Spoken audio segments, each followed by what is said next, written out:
作ってください。その方向性を作って、まず T1 からやって、作るときます。さて、こういう、そうそう。じゃあ、柴田さん手貸して。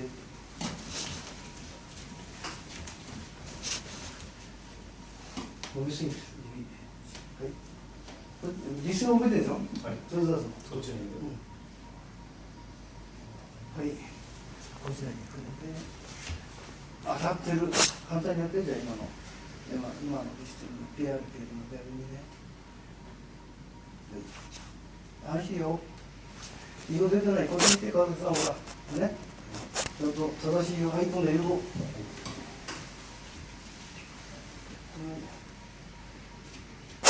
異常方向だよ。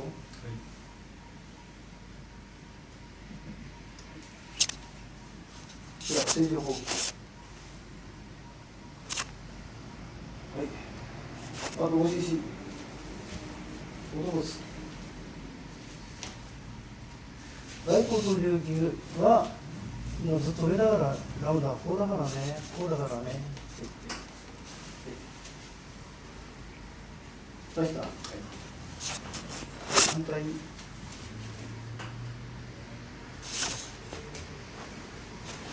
正解、全部正解ですよ。自信持ってる。はい。こうなったらすごい正確できるから、こんな正確できれば。はい。川崎さんちょっと来てね。ここにいてください。はい。よし。はい、これで。正解。逆にやってみて。そうそう。よし、完璧だ。これを。